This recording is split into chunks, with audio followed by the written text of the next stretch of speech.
మునగాకు అంటే అందరికీ ఇష్టం ఉండదండి, కాకపోతే దీనికి ఉన్న బెనిఫిట్స్ ఎవరికి ఉండవు. చూడండి, ఇప్పుడు మనం మునగాకుతో కర్రీ చేసుకుందాం. మునగాకు టమాటా కర్రీ. ముందుగా ఇట్లా కరివేపాకుని తీసిన విధంగా మొత్తం తీయాలి. బాగా శుభ్రంగా కడుక్కొని పక్కన పెట్టుకోవాలి. కావాల్సిన పదార్థాలు చూద్దాము. టమోటాలు, పచ్చిమిర్చి, ఉల్లిపాయలు కట్ చేసుకొని పెట్టుకోండి. ఇంకా మామూలుగా అయితే ప్రతి వంటలో వాడుకున్నట్టు నూనె, పసుపు, కారం, ఉప్పు, జీలకర్ర, ఇంకా ఎల్లుల్లిపాయ రెబ్బలు, ఆప్షనల్గా మనకి కొబ్బరి పొడి లేదా శనగపిండి ఉంటుంది కదా, మనకి శనగపప్పు పిండి, పచ్చిపప్పు, అవి ఆప్షనల్ అండి. ముందుగా కడాయి తీసుకొని దాంట్లో ఆయిల్ పోసి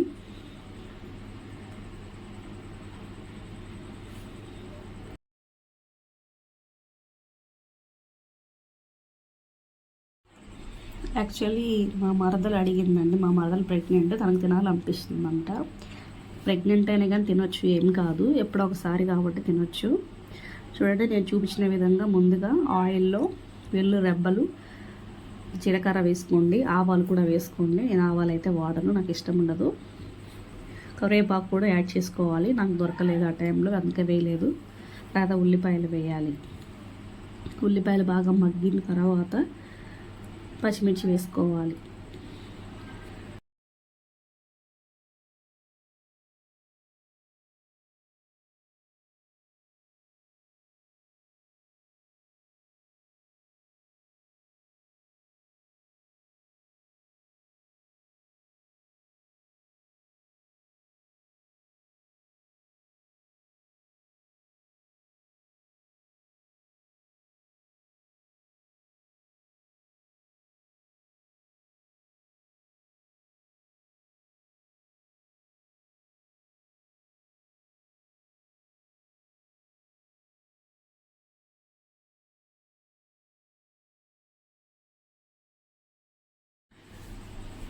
చూడండి, కొంచెం లైట్గా వేగిన తర్వాత పచ్చిమిర్చి వేసాను. కొంచెం బాగా కలపాలి, అడుగంటకుండా.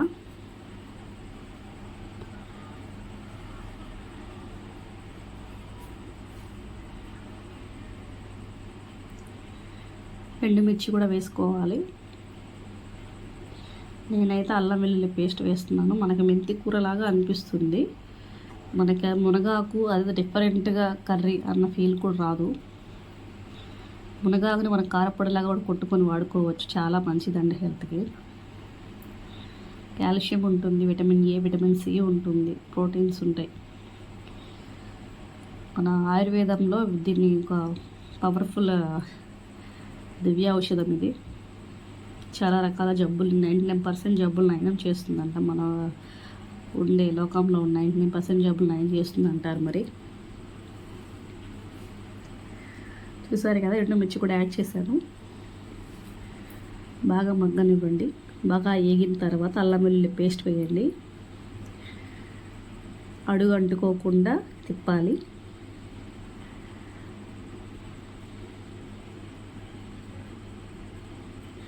అడుగు అంటినట్లుగా అనిపిస్తే కొంచెం వాటర్ వేసుకోండి, అడుగు అంటకుండా ఉంటుంది. లైట్గా సాల్ట్ కూడా వేసుకోవచ్చు.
బాగా మగ్గిన తర్వాత దాంట్లో టమాటాలు యాడ్ చేసుకోవాలి. టమాటాలు కూడా బాగా మగ్గాలండి. అవి మగ్గుతూ ఉన్నప్పుడు కొంచెం చూసుకుంటూ ఉండాలి.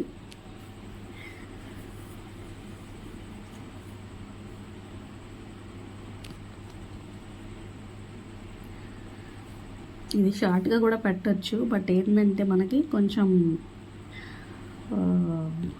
ఏమంటారు, కొంతమంది తెలియదు ఎలా మగ్గుతాయి, ఎంత మటుకు మగ్గుతాయి అని బిగినర్స్కి, అందుకని చూపిస్తున్నాను క్లియర్గా. నా దగ్గర యాక్చువల్లీ ఫోన్ పెట్టుకొని ట్రైపాడ్ కూడా లేదు, ఒక హ్యాండ్తో ఫోన్ ఆపరేట్ చేసుకుంటూ ఒక హ్యాండ్ తోటి షూట్ చేస్తున్నానండి వీడియో. ఇంత కష్టపడి కూడా ఎందుకు చేస్తున్నాను అంటే, ఏదో మన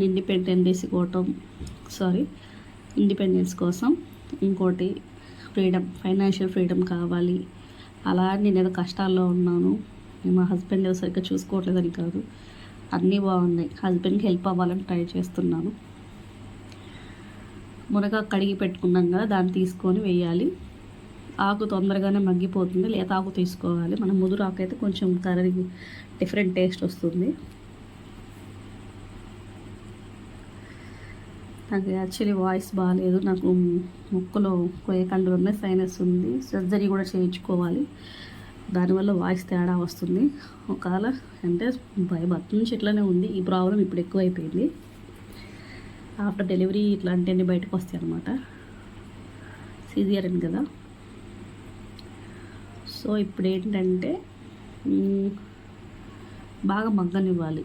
మగ్గుతుండగానే కొంచెం వాటర్ వేసుకొని మనం ఫస్ట్ పసుపు ఉప్పు వేసుకుందాం.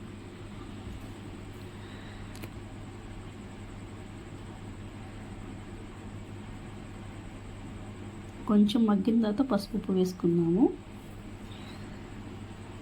చూడండి, పసుపు ఉప్పు రెండు వేసుకోవాలి. వాయిస్ బెటర్ అయితే బాగుండు ఆఫ్టర్ సర్జరీ. ఇప్పుడు అలా చేయండి. చూడండి, కొంచెం దగ్గరకు వచ్చింది. ఆకు కదా, లేత ఆకు తీసుకుంటే తొందరగా మగ్గిపోతుంటుంది. నాకు పాప ఛానల్ పెట్టాను, లేతదే తీసుకోండి, ముదురు తీసుకుంటే అంత ఉండదు. పసుపు ఉప్పు వేసుకోండి. నాకు బాగా అనిపించింది, ఒక కొటేషన్ పెట్టాను ఏమని, మన తలరాత మన చేతుల్లో ఉండదు, దాని కష్టం వల్లే వస్తుంది. మళ్ళీ టేస్ట్ చూసుకొని సరిపోతే మళ్ళీ యాడ్ చేస్తుంటాను. ఎక్కువ అయితే మనం కరెక్ట్ చేయలేము, అందుకని ముందుగానే చెక్ చేసుకొని తక్కువైతే వేసుకోండి. తక్కువ వేసుకొని తర్వాత చూసుకొని వేసుకోండి. పసుపు తాడు, అవును, నాకు ఒళ్ళు లేదని తనకు తెలుసా, అది ముగ్గుతూనే ఉంటుంది. కొంచెం వాటర్ వేసుకొని కారం వేసుకోవాలి. కొంచెం మగ్గిన తర్వాత అట్లా కమెంట్ పెట్టింది, బద్ధకంగా ఉంటారు, వీడియోస్ చేసుకుంటే బద్ధకంగా ఉన్నట్ట. నోటికి వచ్చినట్టుగా అవుతుంది, పెద్ద పట్టించుకోవాల్సిన అవసరం లేదు. చదువుతున్నప్పుడు ఆడవాళ్ళు అర్థం దగ్గరకు వచ్చిన తర్వాత బాగా మగ్గిపోయిన తర్వాత వాయిస్ పెడుతున్నారు, దగ్గరికి రావాలి. ఆడవాళ్ళు కూడా పెడతారు. మగ్గిందులో ఒకసారి చూసుకోండి, చూసారు కదండి. ఉప్పు పసుపు వేసిన తర్వాత కొంచెం మగ్గనిచ్చిన తర్వాత కారం వేసుకోండి. ఒక అమ్మాయి యూట్యూబ్ ఛానల్ ఓపెన్ చేసి కారం మగ్గిన తర్వాత కూడా మీకు ఇంట్రెస్ట్ ఉంటే కొంచెం కొబ్బరి పొడి లేదంటే పొడి కాదు అది వేసుకోండి. అలానే ఇంకా బాగుంటుంది, వేరే కాదండి. దయచేసి మీరు ఎవరైతే వేసుకోవాలనిపించింది క్రియేట్ చేసుకోలేదు, ఇలానే చేద్దాం అనిపించింది. అంటే ఫైనాన్షియల్ ప్రాబ్లమ్ కావచ్చు, జాబ్ చేయలేక కష్టపడుతూ ఇలా ఏదో ట్రై చేద్దామని చేసేవాళ్ళు ఉంటారు. ఇంకేం లేదండి, కర్రీ హెల్త్ ఇష్యూస్ ఉన్నా కూడా ట్రై చేసి ఆ వాటర్ అంతా గుంజుకొని శుభ్రంగా టైట్ వస్తుంది. కర్రీ దగ్గరకు వచ్చిన తర్వాత ఇంకా మనం స్టవ్ ఆఫ్ చేసుకొని సచివాలయం ఎంప్లాయ్ బట్ వాళ్ళకి చేసుకోవడమే కర్రీని. మనీ అనేది మనకి మీకు నచ్చిన రిక్వెస్ట్, దయచేసి ఛానల్స్ కొత్త ఛానల్స్ ఏమంటే ఎవరి వీడియోస్ అయినా చూస్తున్నాం, దయచేసి ఎవరిని వాళ్ళు కష్టపడుతున్నారు ఒక ఛానల్ పెట్టుకోవడం తెలిసి మీరు ఎవరైనా చాలా ఉన్నోళ్ళు అయితే ఇంకా కష్టం చేసుకుని జాబ్ చేయగలుగుతా, కొంచెం మోటివేట్ చేయాలి. బ్యాడ్ కమెంట్స్ పెట్టాలి, మోటివేట్ చేయాలి. లైవ్లలో వస్తాను, బ్యాడ్ కమెంట్స్ చేస్తాను, నాకని గవర్నమెంట్ జాబ్ వస్తారని చేసినందుకు బాగా ట్రై చేస్తాను. మ్యారేజ్ బేబీ లేదంటే ఇదంతా ఎందుకు అని చెప్పేసి వెళ్ళిపోతారు. మా హస్బెండ్ అయితే పాజిటివ్గా తీసుకుంటారు, ఏం చేయాలి చెప్తారు. అక్కడ వల్ల వాళ్ళ కెరీర్ కూడా ఆగిపోవచ్చు. Bad comments watch hour complete కాలేదు. ఏంటంటే అది రీయూజ్డ్ కంటెంట్ కాకపోతే జెంట్స్ అవుతుంది. Bad videos comments delete delete చేసుకోవాలండి. అలాంటి వాళ్ళకి కొంచెం నాకు దయచేసి యూట్యూబ్ ఛానల్ కూడా ఆపేయాల్సి చూడండి. లాస్ట్ లాస్ట్ కానీ చూడండి. ఎవరైనా సరే మీరు ఎవరికైనా దయచేసి వీడియోస్ చేస్తే ఆ కమెంట్స్లో ఏదైనా బ్యాడ్ కమెంట్స్ ఉంటే అలా చేయొద్దు అని చెప్పి వాచ్ అవర్ కంప్లీట్ అయితే నాకు రిప్లై మోటివేట్ ఇవ్వండి. అవుతుంది. దీనివల్ల నేను కోరుకునేది ఒకటే, యానిమేషన్ వీడియోస్ చాలా కష్టం అవుతుంది. లేదంటే నేను ఫస్ట్ దయచేసి నా ఛానల్ సపోర్ట్ చేయండి. ఎడిటింగ్ బాగా చేద్దాం అనుకున్నాను, బట్ కుదరలేదండి. దయచేసి సపోర్ట్ చేయండి, షేర్ చేయండి. ఇంతేనండి. మునగాకు కర్రీ అయితే అయిపోయింది ఇంతటితోటి. ఇంతటితో ఈ వీడియో దయచేసి ముగిస్తున్నాను లైక్ ఫ్రెండ్స్. చేయండి, సబ్స్క్రైబ్ చేయండి.